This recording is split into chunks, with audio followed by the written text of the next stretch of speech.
Hey, what's up everybody? This is 8-Bit Flashback, and I want to share with you a quick preview of a mod I'm working on for the Sega Genesis Mini.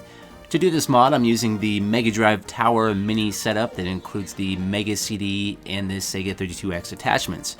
Now, both of these are non-functional, they're just for looks, but I decided to go ahead and make some mods and make these somewhat functional. To make this work, I'm using a hack that was released not too long ago by the Hack-Chi CE team, and we are now on version 3.60.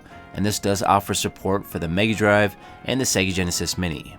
And how this hack works is it allows you to install a custom kernel that then allows you to install a separate operating system called Retroarch that allows you to play games from the internal memory or external memory devices such as a flash drive. So with this setup, you do end up with two different user interfaces. Now they are working on some new hacks that will allow you to use the Sega user interface to load different games from different systems, but for now this is the only hack available. And there is two different teams at the moment working on hacks for the Sega Genesis Mini. You have the Project Lunar team, which is going to be working on a hack that uses the Sega user interface and adding more games to that.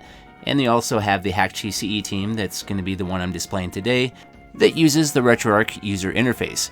But the Hack-Chi CE team is also working on a hack that will use that Sega user interface as well.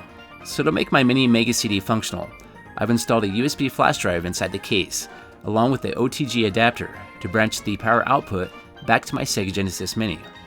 And I'm not quite done with this mod yet.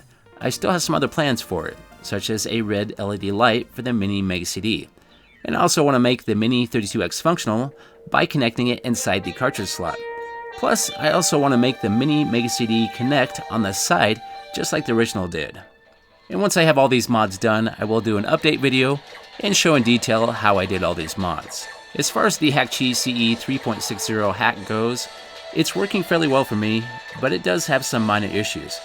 For myself personally, the only issue I ran into is I've lost my Retrobit controller support when I'm using the stock Sega user interface.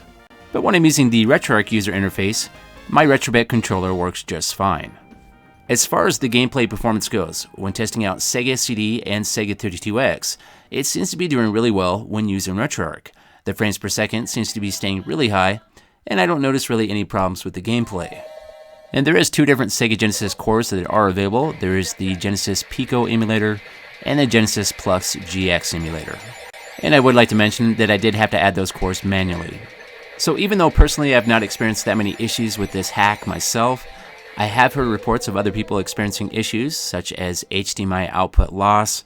When you go to boot up the Sega Genesis Mini, it freezes on the Hack-Chi screen, and a couple other issues out there. So at the moment, I would not consider this a stable release, and I would consider it more experimental at the moment, and for that reason, I don't want to do any sort of tutorial at this time. After installing the Hack-Chi hack, if you're looking to access the stock Sega user interface, that can be done by pushing reset on the Sega Genesis Mini, and that'll take you to the Retroarch menu. Then from there, you can select Quit Retroarch, and that'll take you back to the stock user interface.